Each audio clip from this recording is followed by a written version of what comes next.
Assalomu alaykum aziz obunachilar. Biz Farg'ona shahri Kibza magazinining oldidamiz. Bu yerga ko'p qavatli turar joylar qurilyapti. Ushbu orqamizda turgan 10 etajli ko'p qavatli turar joyga fasad g'ishtlarimizdan berganmiz. Bu fasad g'ishtlar Turkmanistonning paltarashka razmerdagisi, ya'ni balandligi 88 lik, uzunligi 25, eni 12 santimetrlik sariq ranglisida berganmiz. Bu g'ishtlar keramik sopol. Bularning shovlari, ya'ni loyda qalinligi 8 mm atrofida bo'ladi. Ko'rib baho bering. Bu afzalli tomonlari bir yo'li tashini ham, ichini ham, cho'rni kladkasini ham, fasadini ham bir yo'li bitkizib ketaveradi. Boshqa domlarga qaraganingizda bu tezroq bitadi. Bu tomini yopganda bu uy bitadi.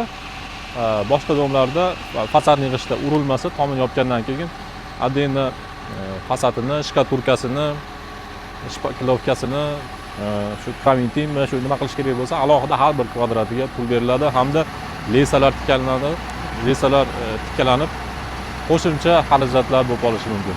Lekin bir qaraganda fasad g'isht qimmat tuyuladi. Lekin har bir jarayonni qadama-qadam hisoblaganingizda fasad g'isht arzonga tushadi. G'ishtlarimizni ko'rishingiz mumkin.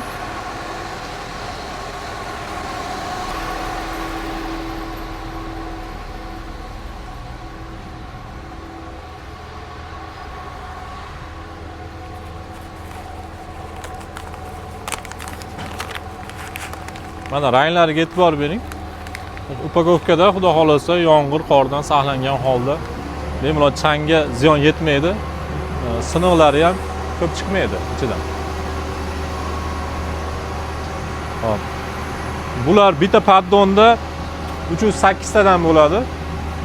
Kilosi 3 kilo 200 atrofida bir dona g'ishtni kilosi. 1 kvadratiga 40 ta atrofida ketadi.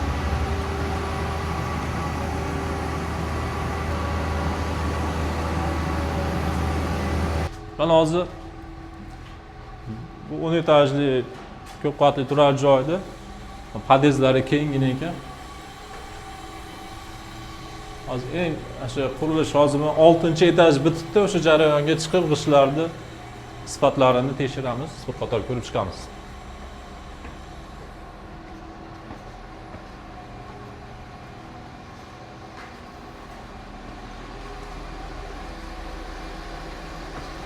Mana fasad g'ishtlarni tashqaridan qanday osilib turadi derazalarda, eshiklarning tepasida desanglar, mana ugolni qo'yib yuboriladi.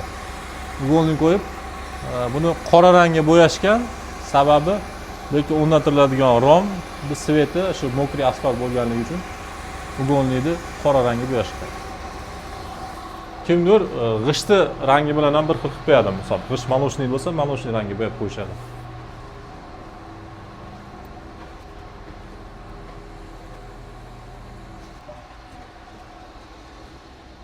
Akalar.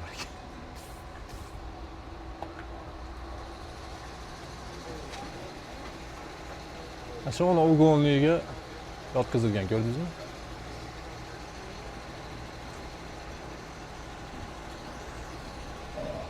Mana hal 5-6 qatorda ichkariga svyazka qilib ketishyapti. Fasadning g'ishtdan. Ichkariga svyazka berib ketaman, gazoblokka svyazka beryapti.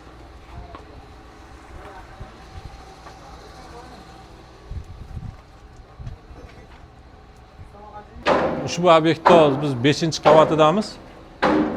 Kanalizatsiya uchun mana shunday teshiklar qoldirib ketishibdi, puldan chekkasidan. Kanalizatsiya stayaklari, suv hamma nima mana shundan pastgacha tushib ketaveradi, podvalgacha hamma montajlar. Mana shundan keyin tarqaveradi.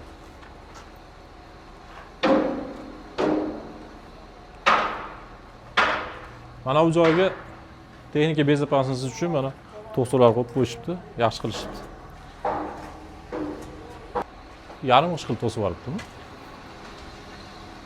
Zakazga qarab bo'lyapti ekanda.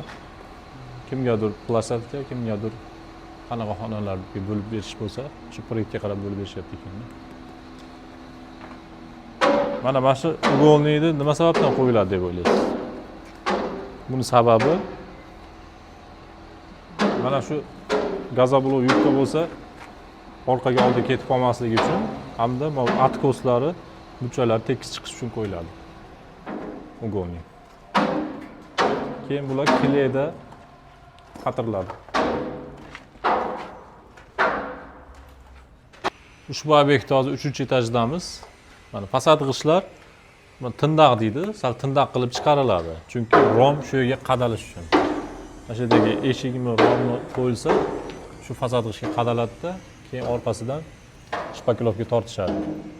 Mana shu joyda ko'pchilikka sovuq kiradi. Shu penani ayrim akvachilar pena qo'ygandan keyin bu pena sekin-sekin chiriydi, issiqda, optoqda, sovuqda torayib, kengayib, penadan nima o'tadigan bo'lib qoladi, ichkariga sovuqlik. Ana shuning uchun tavsiya beramiz. Penoplast bor. Pushti, sariq. Shu penoplastdan qo'yib, keyin shpakilovka qilish kerak. Kleyda yopishtirib turib penoplast. Misol uchun mana pastlatgich chiqqan, unga rom qadaladi, eshik rom. Neriga Penaplex qo'yiladi. Penaplex qattig'idan. Penaplex qo'yiladi, yopishtirilgandan keyin shpakilovka atkos chiqariladi. Shuni tavsiya qilamiz. Shunda ichkariga yozda issiq kirishidan, qishda sovuq kirishidan saqlaniladi. Mana metallikni mana tashqarida. Mana pastlatgichlarda eshik rom tepasiga uголник qo'yib, keyin g'ishtni uriladi. Keyin buni uголникda xolasa maloshli rangga, g'isht rangiga, xolasa romni rangiga bo'yab qo'ysa ham chiroyli chiqaradi. Mana gazoblok va pastlatgich. Ko'rishingiz mumkin. Sho'rning tomoni, pastlatning tomoni.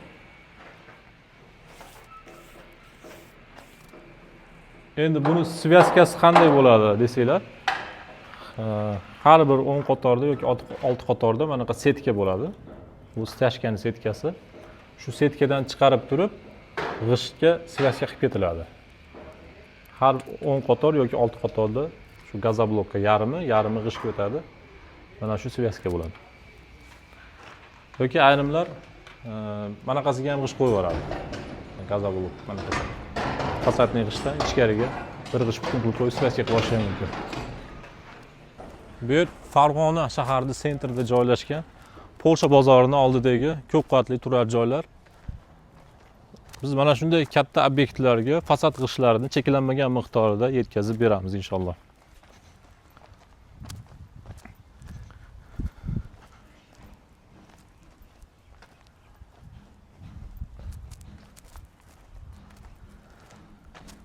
Mana bu orqa tomoni.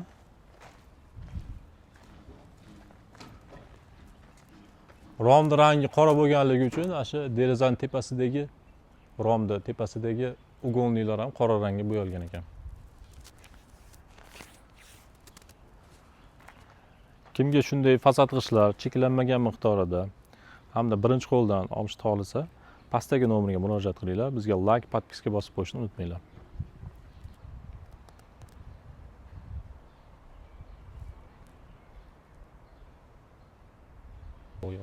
Sharoiti hamma oldini oling, bejinda sho'rroq ekan uka.